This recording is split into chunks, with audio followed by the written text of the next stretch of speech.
অভাবের তাড়নায় মাত্র 25,000 টাকার বিনিময়ে অন্যের কোলে তুলে দিয়েছিলেন নিজের নবজাতককে। সেই সন্তানকে দীর্ঘ 1 মাস পর বুকে ফিরে পেয়ে খুশিতে আত্মহারা এ দম্পতি।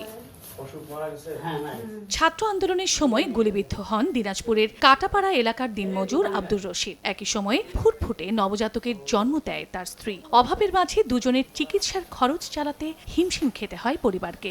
এমন অবস্থায় 3 দিনের নবজাতককে বিক্রি করে দেন রোকেয়া বেগম।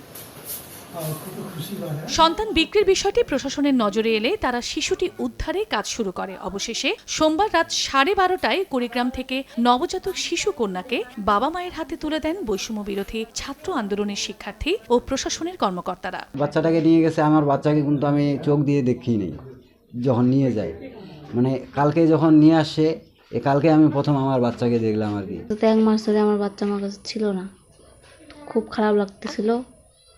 খারাপ লাগলে তো কোনো উপায় ছিল না। জেলা প্রশাসন মনে করো ওরা ওই সহযোগিতা করলো, ওরা বাচ্চাটাকে ওরাই আনি দিয়েছে জেলা প্রশাসন থেকে। এ সময় সরকারের পক্ষ থেকে গুলিবিদ্ধ রশিদের চিকিৎসার ব্যয়ভার সহ তার পরিবারের সার্বিক খেয়াল রাখার আশ্বাসও দেয়া হয়। পৃথিবীতে আসলে সবথেকে কষ্টের বিষয় যে বিচ্ছেদ হয়ে যাওয়া কোনো সম্পর্কে।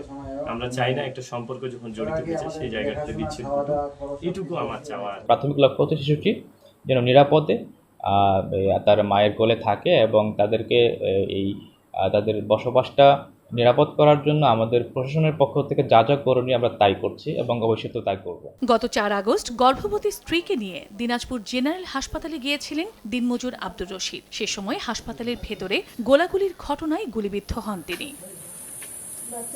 সময় সংবাদ, দিনাজপুর।